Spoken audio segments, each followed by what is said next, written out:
হলো বৃন্দাবনের সেই সোনার তাল গাছ। জানেন, এই তাল গাছকে নাকি প্রতিদিন দুধ দিয়ে স্নান করানো হয়। ভীষণই সুন্দর এই শীষমহলটি, সব দিকে বিভিন্ন রকমের কাঁচ লাগানো। বহুদিনের পুরনো এই রঙ্গনাথ মন্দিরের প্রবেশদ্বারটি দেখুন। বিখ্যাত লালাবাবুর মন্দির এবং তার ঠিক পাশেই আছে তার এই সমাধি মন্দির। আর এই গেটটি কিন্তু দক্ষিণ ভারতের তিরুপতি মন্দিরের আদলে তৈরি। আমার বৃন্দাবন ভ্রমণের 6টি পর্ব ইতিমধ্যে আপনারা দেখেছেন, যেখানে আপনারা দেখেছেন রাধারানীর শ্বশুর বাড়ি, গরু চড়াতে গিয়ে ভগবান শ্রীকৃষ্ণ যে কদম গাছে বসে বাঁশি বাজাতেন সেই টের কদম, ভগবান শ্রীকৃষ্ণের কনিষ্ঠ আঙুলে তুলে ধরা সেই গিরিরাজ গোবর্ধন পর্বত, রাভাল গ্রামে রাধারানীর যেখানে আবির্ভাব হয়, অর্থাৎ রাধারানী যেখানে জন্মগ্রহণ করেছিলেন, ভগবান শ্রীকৃষ্ণের ছোটবেলা যেখানে কেটেছিল সেই পুরানো গোকুল 84 খাম্বা, যেখানে ভগবান ছোটবেলায় গরু চড়াতে গিয়ে ধুলো খেলা করতেন সেই রমন রতি। আপনারা দেখেছেন বৃন্দাবনের 8 থেকে 80 সকলের অত্যন্ত প্রিয় সেই বিখ্যাত মন্দির প্রেম মন্দির। দেখেছেন বৃন্দাবনের সেই বিখ্যাত মন্দির চারধাম মন্দির, যেখানে আপনারা একসাথে দর্শন করেছেন বৈষ্ণোদেবী ধাম, শনিধাম, রাধাকৃষ্ণ ধাম এবং শিবধাম। এছাড়াও এই 6টি পর্ব জুড়ে আপনারা দেখেছেন মথুরা বৃন্দাবনের নন্দগ্রাম, বারসানা, গোকুল গ্রামের আরও অনেক পুরানো সব দর্শনীয় স্থান, যে সমস্ত জায়গার সঙ্গে জুড়ে আছে ভগবান শ্রীকৃষ্ণের ছোটবেলার বিভিন্ন সব লীলা কাহিনী। এখনও যদি আপনারা মথুরা বৃন্দাবনের এই সমস্ত স্থানগুলি দর্শন না করে থাকেন, এই ভিডিও ডেসক্রিপশানে আগে 6টি পর্বের লিঙ্ক দিয়ে রাখছি, অবশ্যই আপনারা দেখবেন। আশা করছি আপনাদের অনেক সুন্দর লাগবে। আজ আপনাদের সামনে আমার বৃন্দাবন ভ্রমণের 7ম পর্ব। চলুন তাহলে শুরু করা যাক। রাধে রাধে। বৃন্দাবনে আজ এমন একটি মন্দির আপনাদের দেখাবো, যে মন্দিরটি কিন্তু ভগবানের নয় বরং ভক্তের নামে গড়ে উঠেছে, এবং সেই ভক্তের বাড়ি কিন্তু একসময় ছিল এই পশ্চিমবঙ্গে। পশ্চিমবঙ্গ থেকে বৃন্দাবনে গিয়ে বৃন্দাবনে তার মন্দির গড়ে ওঠার কাহিনীটিও আপনাদের সঙ্গে বলবো। আজ আপনাদের দেখাবো পশ্চিমবঙ্গের বাগবাজারের জমিদার কৃষ্ণচন্দ্র, যার পরবর্তীকালে বৃন্দাবনে থাকাকালীন নাম হয় লালাবাবু, সেই লালাবাবুর মন্দির এবং তার সমাধি। তবে লালাবাবুর মন্দিরে যাওয়ার আগে প্রথমেই আমাদের বাঁ দিকে পড়বে এই ব্রহ্মাকুণ্ড। এই ব্রহ্মাকুণ্ড সৃষ্টির পেছনে রয়েছে একটি সুন্দর কাহিনী। বলা হয় প্রজাপতি ঋষি ব্রহ্মা এই স্থানেই তার নিজের পাপের প্রায়শ্চিত্ত করেছিলেন। কিন্তু স্বয়ং ব্রহ্মাকেও কেন নিজের পাপের প্রায়শ্চিত্ত করতে হলো, চলুন শুনে নিই সেই কাহিনী। প্রজাপতি ঋষি ব্রহ্মা একবার ভগবান শ্রীকৃষ্ণের দর্শনে এসে দেখেন তিনি সমস্ত গোবালকদের সাথে নিজের খাবার ভাগ করে খাচ্ছেন, তাদের এঁটো খাবার নিজে খাচ্ছেন এবং নিজের এঁটো খাবারও তাদেরকে খাইয়ে দিচ্ছেন। তো এই মতো অবস্থায় ভগবানকে দেখে তার অবিশ্বাস হয় এবং তিনি ভগবানকে চিনতে পারেন না। তার মনে হয় যে ভগবান নিজে অন্যের এঁটো খাবার কেন খাবেন। তখন তিনি ভগবানকে আসলে সেই পরীক্ষা করার জন্য কৃষ্ণের সাথে থাকা সমস্ত গোবালক এবং গরু গাভীদেরকে লুকিয়ে রাখেন।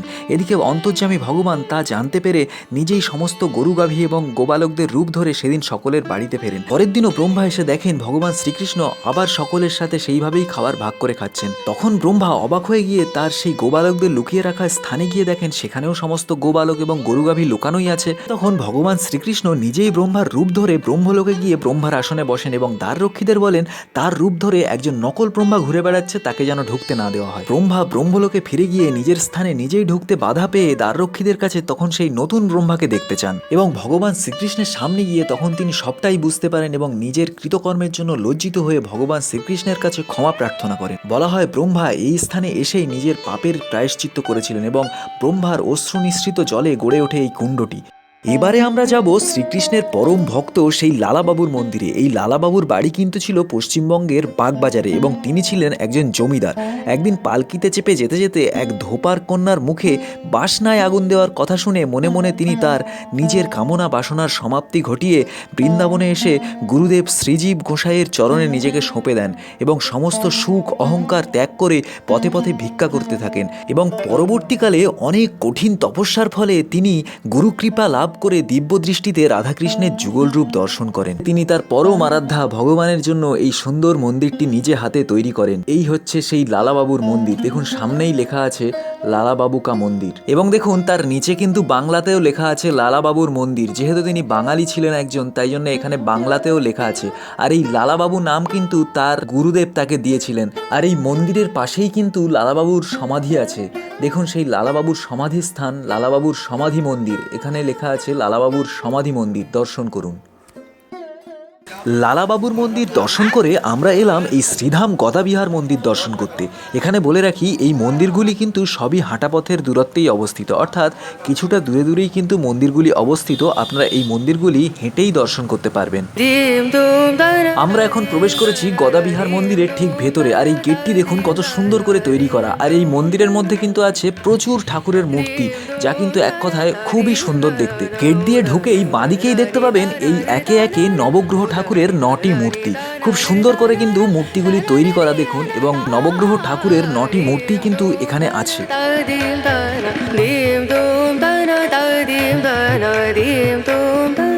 যেতে যেতে ডান দিকে তাকালেই দেখতে পাবেন কুরুক্ষেত্রের যুদ্ধের অর্জুনের এই রথ, যার সারথি ছিলেন ভগবান শ্রীকৃষ্ণ।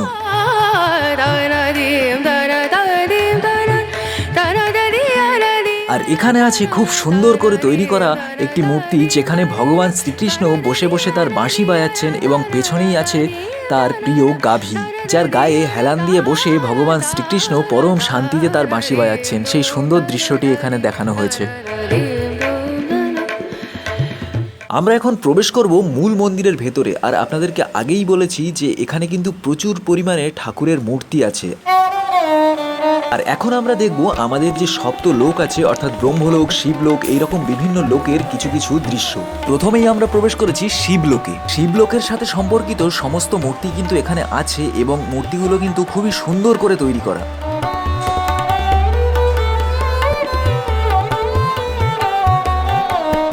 প্রবেশ করছি এখন ব্রহ্মলোকে। আর এই ব্রহ্মলোক হলো আসলে যারা ঋষি ব্রাহ্মণ তাদেরই স্থান।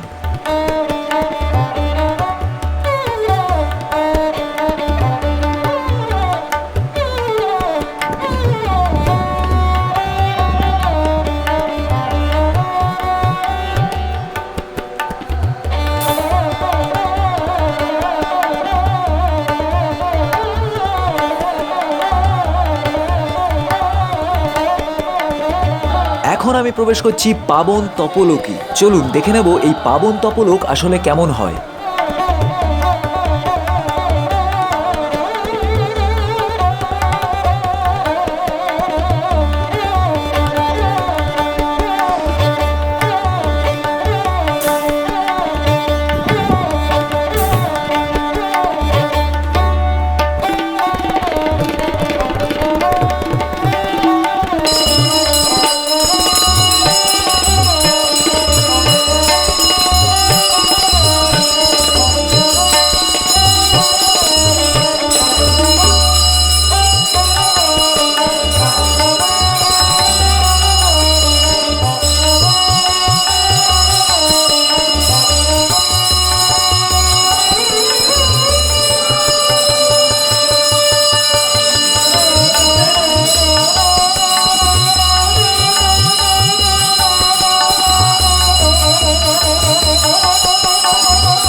পাবন তপলোক দেখার পরে এখন প্রবেশ করছি ভগবত ভক্ত লোকে।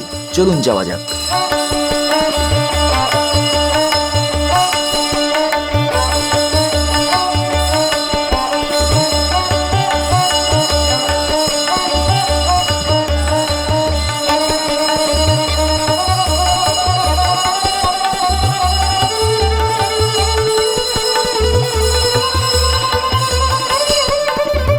এখন প্রবেশ করছি রঘুকুল লোকে।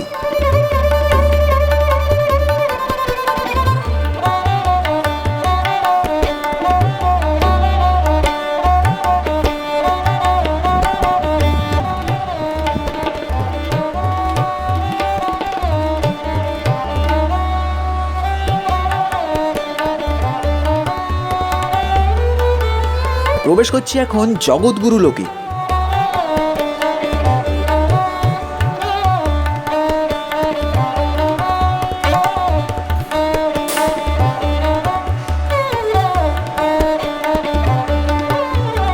আর এই গদাবিহার মন্দিরের এই জগৎগুরু লোকই কিন্তু ছিল এখানকার শেষ লোক, অর্থাৎ শেষ স্থান। গদাবিহার মন্দির দর্শন করে আমরা পায়ে হেঁটে চলে এলাম বৃন্দাবনের ভীষণ প্রাচীন এবং বিশাল জায়গা জুড়ে বিস্তৃত একটি ভীষণ মাহাত্ম্যপূর্ণ মন্দিরে, যার নাম হলো রঙ্গনাথ মন্দির। অতীব প্রাচীন এই রঙ্গনাথ মন্দিরের মধ্যেই আছে ভীষণ আশ্চর্য সব জিনিসপত্র, যার প্রতিটাই প্রায় সোনা দিয়ে তৈরি, এবং সেই সোনার তালগাছও কিন্তু এই রঙ্গনাথ মন্দিরের মধ্যেই অবস্থিত। চলুন আপনাদের সেই সোনার তালগাছের দর্শন করাই। তবে তার আগে এই মন্দিরে প্রবেশ করতে করতে মন্দির পরিসরের বাম দিকে এবং ডান দিকে পড়বে এই রকম একাধিক কক্ষ, যে কক্ষগুলি কিন্তু ব্রাহ্মণদের জন্য তৈরি, এবং এখানে প্রায় 108টি ব্রাহ্মণদের থাকার জন্য এমন কক্ষ তৈরি করা আছে, যে কক্ষগুলিতে ব্রাহ্মণরা থাকেন। এবং এই কক্ষগুলিতে অবস্থিত কুয়ো থেকে জল নিয়ে সেই কুয়োর জল দিয়ে কিন্তু তারা এই মন্দিরের মধ্যে অবস্থিত যে বিষ্ণু দেবতা আছেন সেই বিষ্ণু দেবতার পূজা অর্চনা করেন বা সেই বিষ্ণু দেবতার সেবা করেন। এই মন্দির পরিসরের মধ্যে রয়েছে খুব সুন্দর একটি কুণ্ড। এই কুণ্ডটির নাম হলো গজেন্দ্র মোক্ষকুণ্ড। রাখি পূর্ণিমার দিনে এই কুণ্ডে খুব সুন্দর দৃশ্য দেখা যায়। ওই দিন এই কুণ্ডে গজেন্দ্র উদ্ধারের দৃশ্য তুলে ধরা হয়। এখানে হাতি এবং কুমিরের যুদ্ধ করানো হয় এবং অনেক ব্রাহ্মণ সমাগম হয়, আর প্রচুর ভক্ত মানুষ তারা এই দৃশ্য দর্শন করার জন্য এই কুণ্ডের চারিদিকে ভিড় জমান। তো চলুন এখন আমরা এই মন্দির পরিসর থেকে মন্দিরের ভিতরে প্রবেশ করব এবং দেখে নেব বহু প্রতীক্ষিত বৃন্দাবনের সেই সোনার তালগাছ। এই মন্দিরটি কিন্তু সম্পূর্ণভাবে দক্ষিণ ভারতীয় ধরনে বানানো, আর এই রঙ্গনাথ মন্দিরে প্রবেশের জন্য কিন্তু আছে 7টি প্রবেশদ্বার, যার প্রত্যেকটি প্রবেশদ্বারের আলাদা আলাদা নাম এবং আলাদা আলাদা মাহাত্ম্য আছে। এই প্রবেশদ্বার দিয়ে ভেতরে প্রবেশ করার পর ভেতরে দেখতে পেলাম আরও একটি প্রবেশদ্বার, এবং তার সামনে রয়েছে আরও একটি মন্দির পরিসর।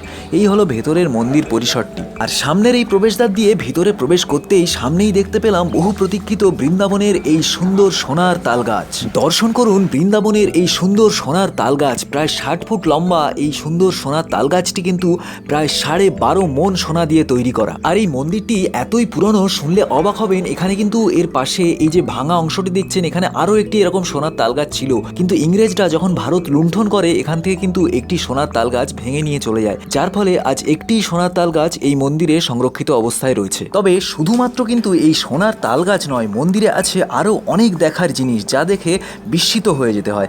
এখন আছি এই মন্দিরেরই একটি মিউজিয়ামে, যেখানে প্রবেশ করতে গেলে আপনাকে টিকিট কেটে নিতে হবে, আর তাহলেই আপনি দেখতে পাবেন এমনই কালিয়নাগ, সিংহ, হাঁস, রথ, হনুমানজি, ঘোড়া, গরুরজি, আরও বিভিন্ন মূর্তি। এবং সবথেকে মজার ব্যাপার হলো এগুলি সবই কিন্তু হয় সোনা অথবা রূপো দিয়ে তৈরি। দেখুন, আমি আপনাদের প্রত্যেকটা জিনিস আলাদা আলাদা করে সুন্দর করে দেখাই, দেখলে বুঝতে পারবেন কত সুন্দর করে তৈরি করা এই জিনিসগুলি সোনা এবং রূপো দিয়ে। আর ভাবতেই অবাক লাগে যে এত সোনা রূপোর জিনিস আমাদের ভারতবর্ষে ছিল, এবং প্রত্যেকটা পুরনো মন্দির বলা যায়, মন্দির, রাজপ্রাসাদ, প্রত্যেকটি জায়গায় কত কত ধনসম্পদ ছিল, যার একাংশ কিন্তু এবং বলা যায় বেশিরভাগটাই কিন্তু ইংরেজরা লুণ্ঠন করে নিয়ে একসময় চলে গিয়েছে তাদের দেশে। এই দেশ কিন্তু প্রচুর পরিমাণে ধনরাশি সমৃদ্ধ ছিল, এবং এখনও পর্যন্ত এই দেশে যা আছে সবটুকু নিয়ে যদি আমরা সুন্দরভাবে বাঁচতে পারি, তাহলে কিন্তু এখনও পর্যন্ত আমাদের ধনসম্পদের কখনোই অভাব হবে না। তবে ভাবতে খুব অবাক লাগে, সেই সময় বাইরের দেশ থেকে ইংরেজরা এসে এই ধনসম্পদ লুট করে নিয়ে চলে গিয়েছিল, আর এখন আমরা দেশের মানুষই দেশের ধনসম্পদকে গুরুত্ব দিই না, তুচ্ছ তাচ্ছিল্য করি এবং তার গুরুত্ব বুঝি না। দেখুন, সেই প্রাচীন নিদর্শনের কত সুন্দর উদাহরণ এই মন্দিরের মধ্যে আছে। ওই মিউজিয়ামটি দেখার পর আমরা চলে এসেছি এমন আরও একটা মিউজিয়ামে, যে মিউজিয়ামটির ভিতরটা কিন্তু পুরোপুরিভাবে কাঁচ দিয়ে তৈরি। যেদিকেই তাকাবেন সেই দিকেই কিন্তু কাঁচ, এবং এর মধ্যে যে রাধাকৃষ্ণের মূর্তি আছে বা রাধাকৃষ্ণের যে প্রতিকৃতি আছে, সেটি কিন্তু যেদিকেই তাকাবেন সেদিকেই আপনি কাঁচের মধ্যে দেখতে পাবেন, এবং এগুলি কিন্তু আপনি একটাও বাইরে থেকে দেখতে পাবেন না। এই দুটি মিউজিয়ামে কিন্তু আপনাকে টিকিট কেটে দেখতে হবে। আর কাঁচ দিয়ে তৈরি এই কক্ষকেই বলা হয় শীষমহল, যেগুলি আগেকার দিনে বড় বড় রাজপ্রাসাদে একটি করে অবশ্যই থাকতো। দর্শন করুন এই সুন্দর শীষমহলটি। এই শীষমহলটি দেখে এই মন্দিরে অবস্থানরত ভগবান শ্রী বিষ্ণুকে প্রণাম জানিয়ে আমরা এই মন্দির থেকে প্রস্থান করলাম। আজ ছিল এই পর্যন্তই। এর পরের পর্বে আপনাদের সামনে রাখবো বৃন্দাবনের সেই বিখ্যাত নিধুবন, জানবো বাঁকে বিহারী মন্দিরের আসল রহস্য, এবং সাথে আরও অনেক দর্শনীয় স্থান। আমার এই ভ্রমণ কাহিনী আপনাদের ভালো লেগে থাকলে চ্যানেলটি অবশ্যই সাবস্ক্রাইব করে রাখবেন এবং ভিডিওটিতে একটি অবশ্যই লাইক করবেন। দেখা হচ্ছে পরের ভিডিওতে। রাধে রাধে।